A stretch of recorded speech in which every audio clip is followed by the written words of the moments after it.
Vous pensez que Deadpool est à ça du prince charmant? Ça tombe bien, nous aussi.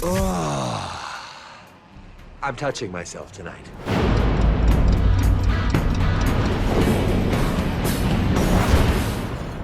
Je ne sais pas si vous vous en souvenez, mais dans l'épisode 480 de Fanzone, on vous annonçait qu'Harrison Ford reprendrait bien le fouet d'Indy le temps d'un 5e volet. C'est en tout cas ce qu'avait laissé entendre Steven Spielberg alors en pleine promo pour Le Pont des Espions.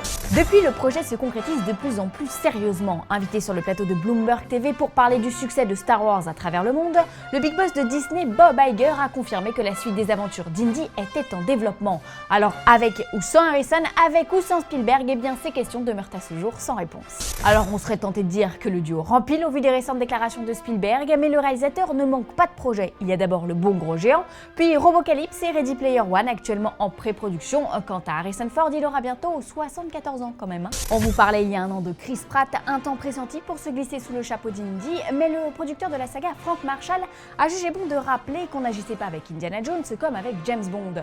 Des propos très vite corroborés par les déclarations de Steven Spielberg lui-même, qui a assuré qu'il n'y aurait jamais qu'un acteur pour jouer Indiana Jones, Harrison Ford bien sûr.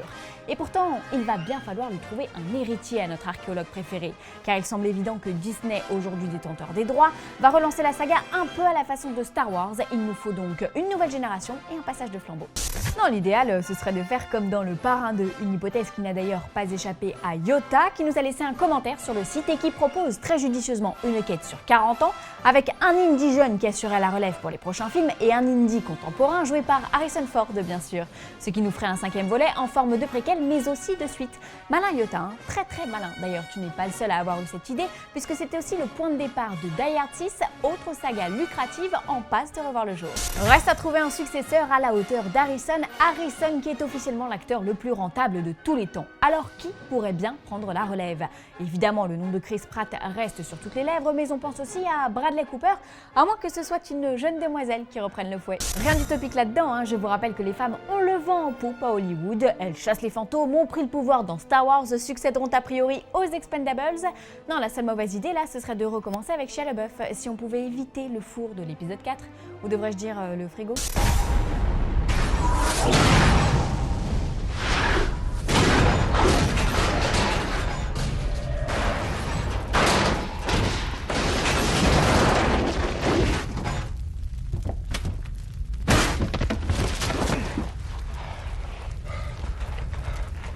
Aussi charmante que cette petite famille d'Avengers, voici les news en bref. Les fans d'Harry Potter sont en deuil. Le comédien britannique Alan Rickman est décédé hier à l'âge de 69 ans.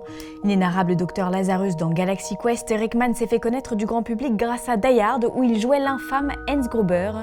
Il aura souvent joué les méchants au cours de sa carrière, le shérif de Nottingham dans Robin des Bois, Prince des voleurs aux côtés de Kevin Costner, et puis l'ambigu Severus Rogue dans la saga Harry Potter bien sûr. Les hommages se multiplient sur le net et parmi eux ceux de Daniel Radcliffe, Emma Watson et J.K. Rowling. Alan Rickman, qui avait joué sous la direction de Tim Burton dans Sweeney Todd et Alice au Pays des Merveilles, sera l'affiche de la suite, Alice de l'autre côté du miroir, dans nos salles le 1er juin 2016. L'occasion d'entendre pour la dernière fois sa voix grave, souvent parodiée, jamais égalée. C'est le chaos pour World War Z. Le réalisateur Juan Antonio Bayona vient de quitter son poste, préférant se consacrer à son film A Monster Calls, dont le tournage vient de s'achever. Seul hic, World War Z 2 est calé au 7 juin 2017 dans les salles françaises. Il devient donc urgent pour la Paramount de trouver un remplaçant afin de démarrer le tournage cet été et tenir les délais. On se souvient que la production du premier volet avait été quelque peu houleuse. Il semblerait qu'il en soit de même pour cette suite qui a bien du mal à se concrétiser. Fort heureusement, ces petits aléas de pré-production n'ont en rien altéré le succès du premier qui avait rapporté plus de 200 millions de dollars de recettes au box-office américain.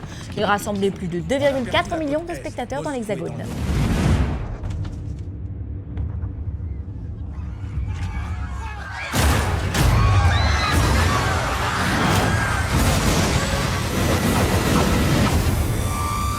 Aujourd'hui, dans le coin des Fanzoniens, on répond à Mr Pratt qui nous demande des infos sur Avatar 2. Eh bien, bonne nouvelle, la sortie du film, calée au mois de décembre 2017, semble maintenue. C'est en tout cas ce qu'a affirmé James Cameron dans les colonnes de Montréal Gazette, avant d'ajouter « Nous faisons les 3 films en même temps et nous allons les diffuser avec un an d'écart. J'appelle ça un projet méta-narratif. Chaque film est indépendant mais fait partie d'un tout plus large », a-t-il déclaré. Autre info, le metteur en scène a indiqué que l'écriture du film était bientôt terminée. On n'en attendait pas moins s'il table sur une sortie en 2017. Comptons à peu près 3 mois de tournage, un film par mois, ce qui lui laisse un peu de temps pour la post-prod, et il en faut pour un film de cette envergure. Les acteurs devraient donc prendre la direction des plateaux très bientôt. Fanzone, c'est fini pour aujourd'hui, mais vous pouvez nous retrouver sur YouTube en vous abonnant à la chaîne Fanzone et à la chaîne Allociné.